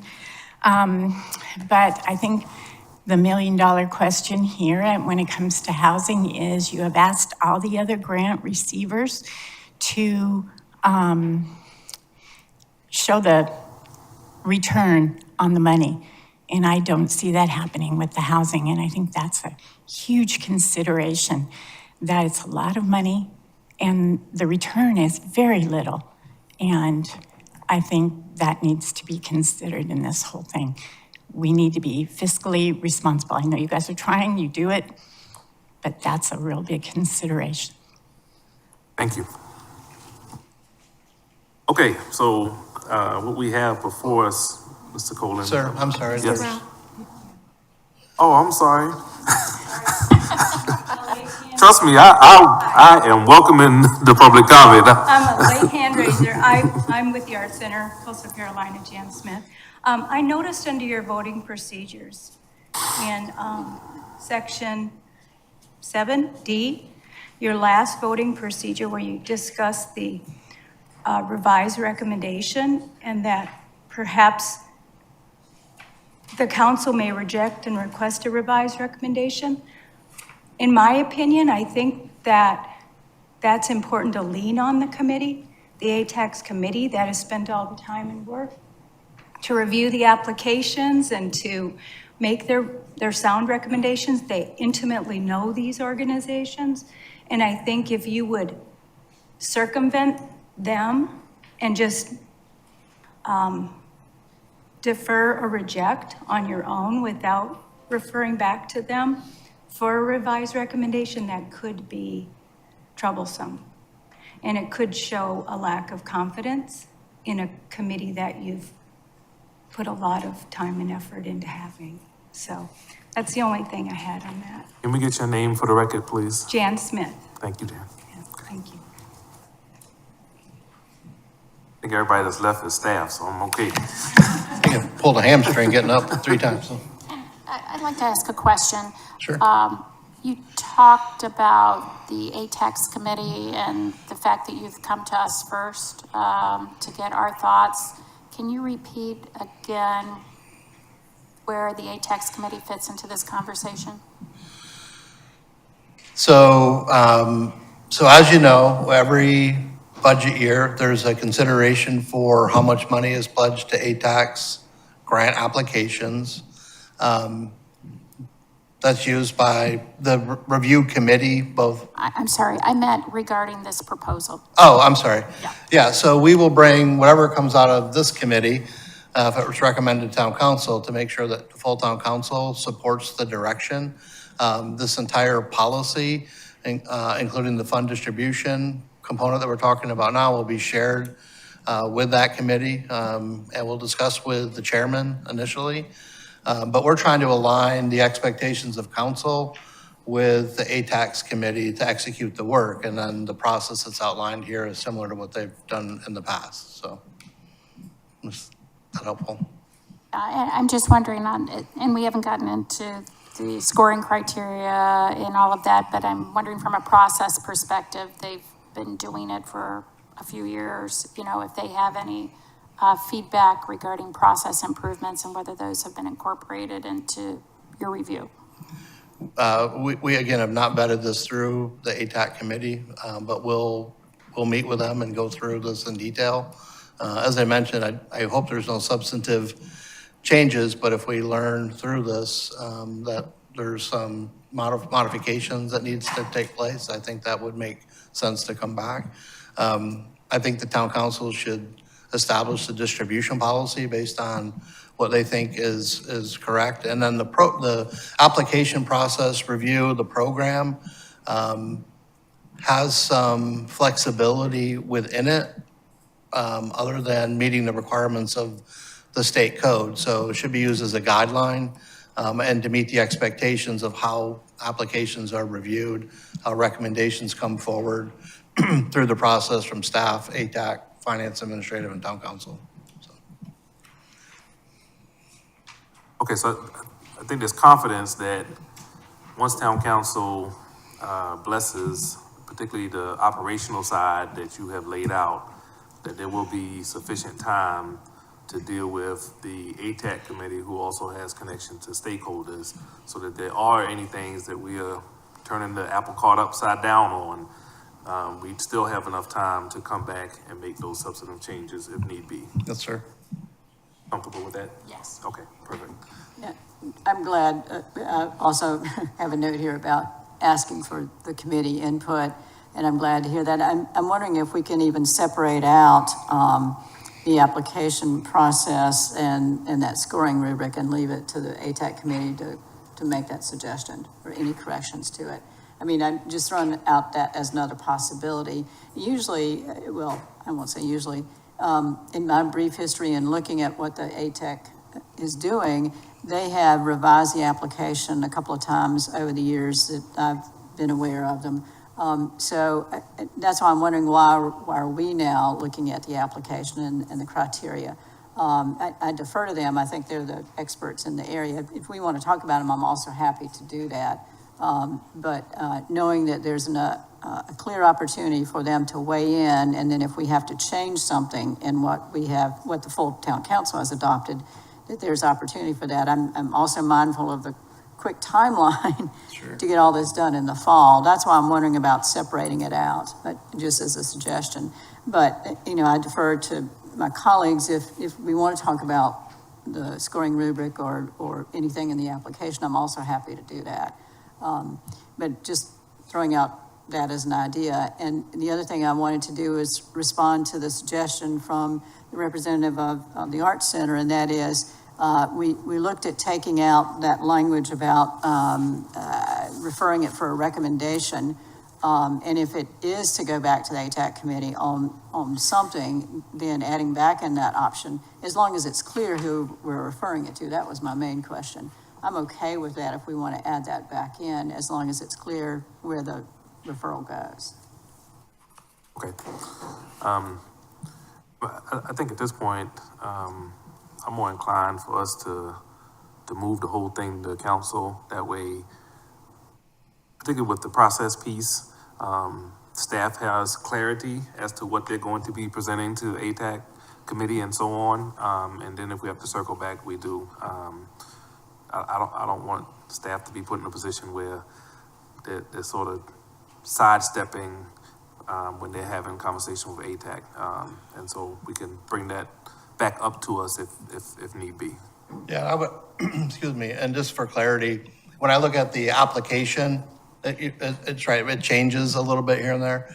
The application in the packet is meant to be representative, and then the final attachment, which is the scoring guide and the evaluation and scoring rubric guide, I think it should be just a guiding document for ATAC, and if there's changes excuse me, if they use that as guideline with some flexibility, I think that gives them the ability to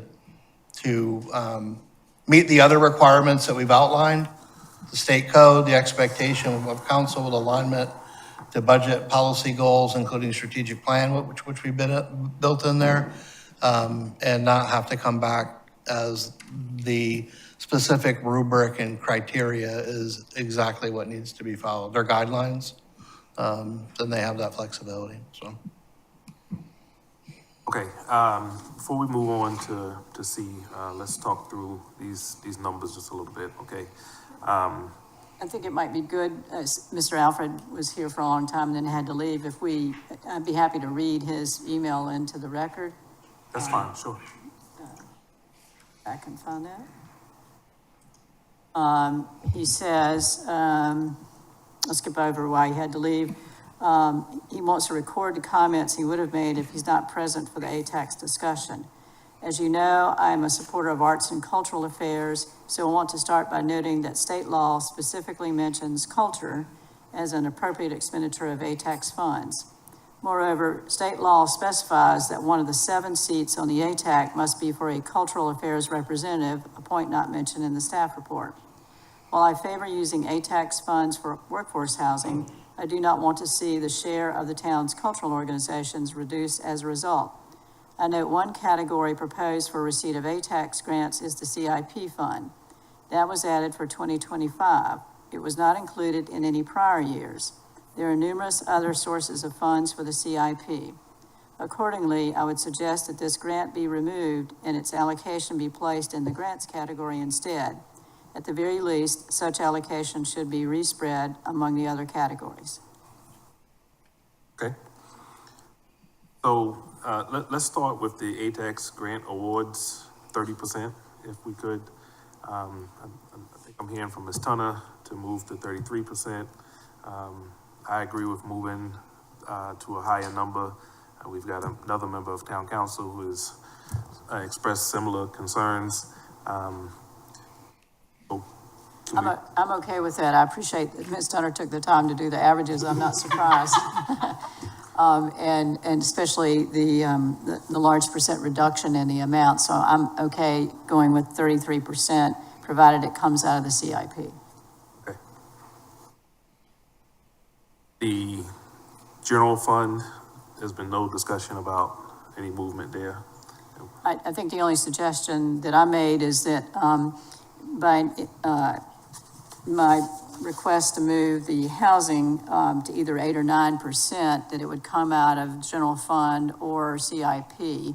And so, you know, we could split the difference. If it's a 3% increase, we can take 1.5 out of each. Anyhow, we already dropped the CIP by 3%.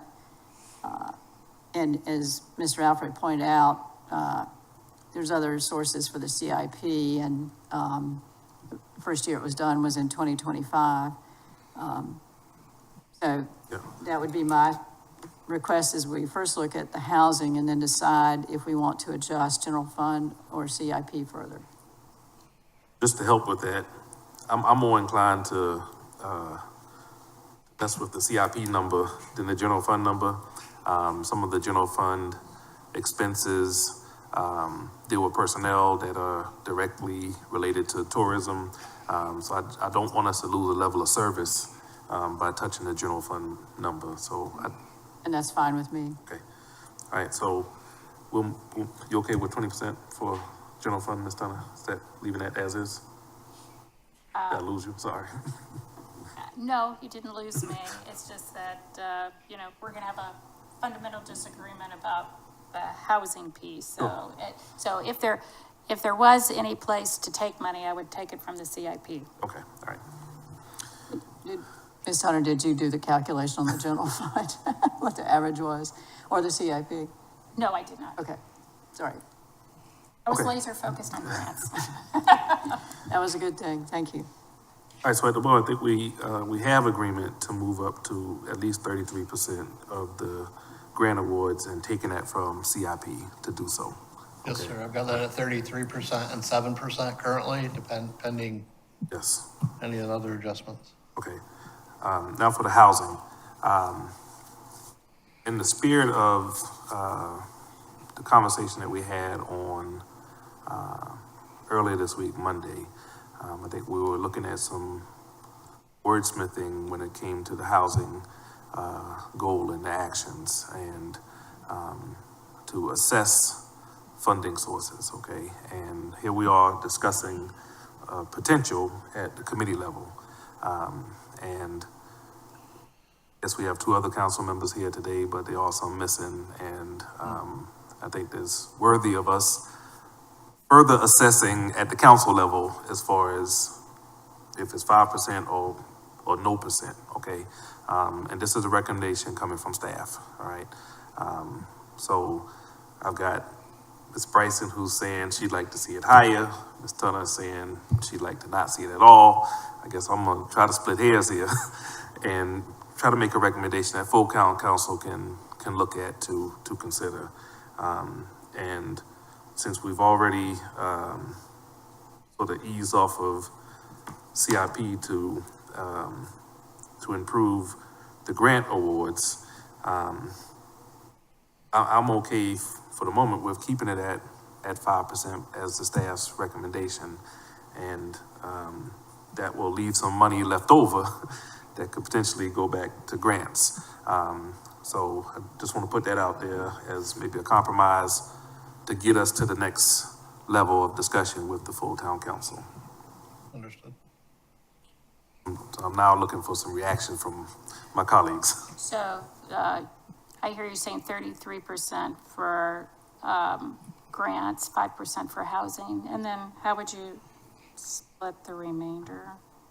You were saying, say 20% at general and then drop CIP to 7%, so take the 3% out of Alright. CIP. Okay. Just want to make sure I've got all my Yeah, numbers. gotcha, listed down. gotcha.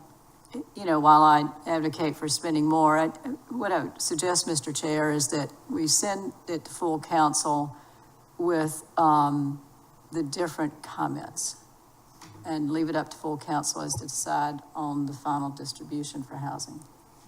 It's one way we could do it. It makes the motion a little more complicated, but, I think that's a way to compromise it at this point. Say that the committee was a bit divided about what that percentage should be, going from 0 to 5, so I'll just throw out 8%. I mean, that's one way of reflecting where we are. Yeah, if the committee is not gonna come up with it, it sounds like we may have three slightly different opinions.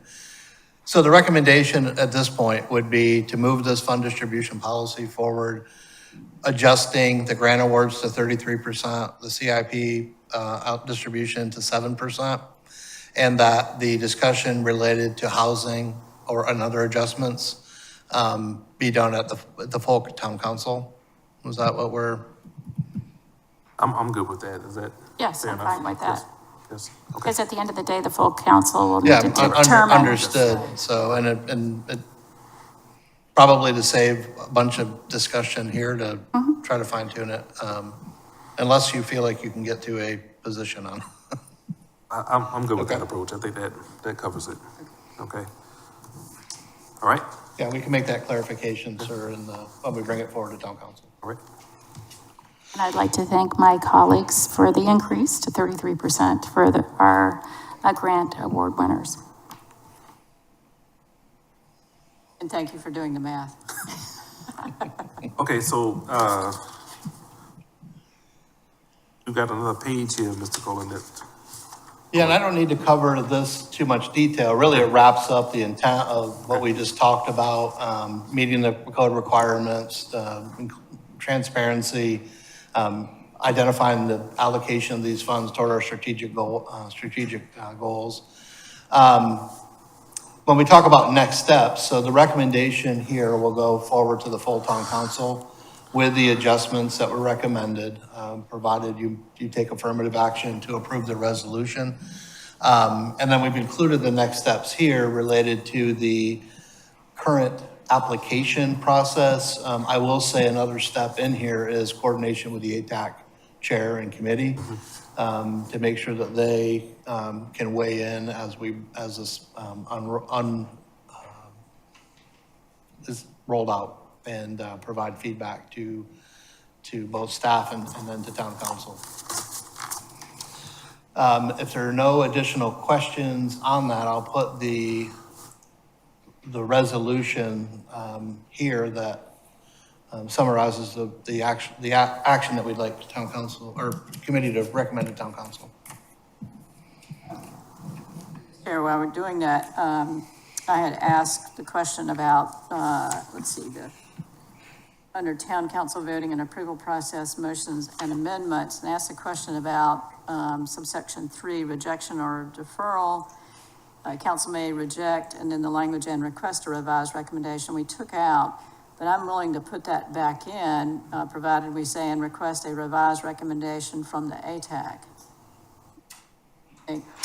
In this section here, request for revised ATAC committee recommendation? Yes. I mean, either way, I just heard the request from the representative of the Arts Center, and as I understood it, and a thought to go back and add it in with that clarification. I'm fine with that. Got it. So with that, Mr. Chair, I'll try to put together the motion. Okay. You ready for that? I move that we recommend the town council consider, make sure I get the right title here, a resolution of the town council of the town of Hilton Head Island, South Carolina, adopting and authorizing the implementation of the, quote, Town of Hilton Head Island Comprehensive South Carolina Accommodations Tax, a tax program, applications, process, and fund distribution policy, close quote, as set forth on the screen in front of us, with the following modifications to Exhibit A.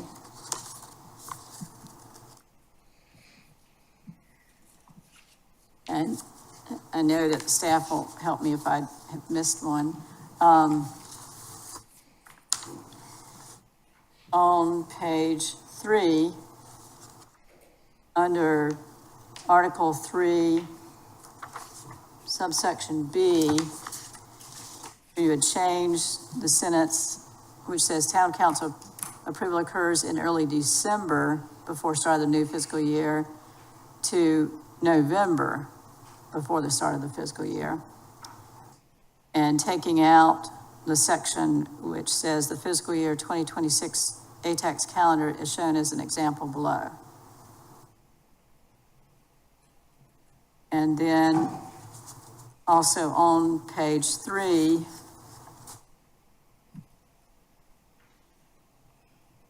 under Article 4, grant review and recommendation process,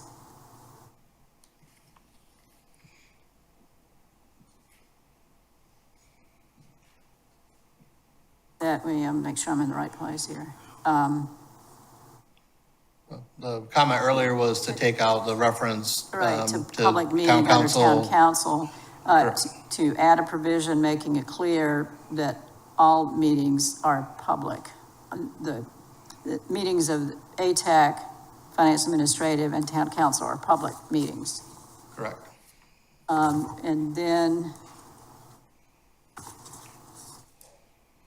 on page 4, under post-award requirements, add a provision for the town staff responsibility, which is upon approval, staff initiate grant agreements, common disbursement, and send letters of awards.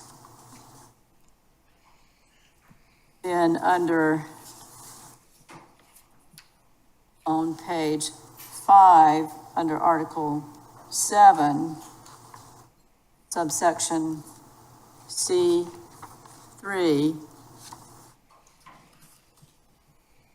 the first bullet would read, council may reject and request a revised recommendation from the ATAC, period.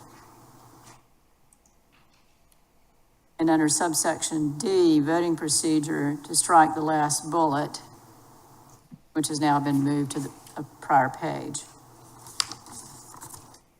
And finally, on page 6, Article 9, in subsection B, recommended distribution policy, that the proposed distribution percentage for ATAX grant awards be revised to 33%, that the capital improvement program, CIP, be revised from 10% to 7%, and that under tourism serving housing program, the committee members were split with regard to Ms. Tunner requesting 0%, Ms. Bryson 8%, and Mr. Brown 5%, with the full town council to make a decision on the proposed distribution on all subjects, topics, whatever we call them. Did I miss anything? I'm leaning on staff a little bit to see if there's anything, as far as my notes are concerned, I think she captured it all. Yeah, that's all the technical, captures all the recommendations or requests from the committee to adjust to take to town council. The only other provision that we talked about was that the application itself and the guidelines be guidelines and not adopted as written policy as hardened in stone. It's their guidelines for the committee and the review. Okay, I would add that to my motion. And I look at the poor deputy clerk going like, I have no idea how to write all this down. But I know they will carefully look at the video and transcript to try to capture that. Nodding the head, yes. Okay. Great. Oh, that's why you're staring at me. Yes. Sorry. All right, I second. Okay, thank you. Any further discussion on this item? Ready for the question? All in favor? Okay. All right, thank you, Mr. Golan, for stepping in and walking us through that. And thanks to town staff for all their efforts in putting together this complicated policy. Absolutely. Okay, now we'll move on to public comment on non-agenda items. Anyone signed up, Zendaya? Anyone from the public like to address us on a non-agenda item? I will say going once, going twice this time, make sure I don't miss anybody, okay?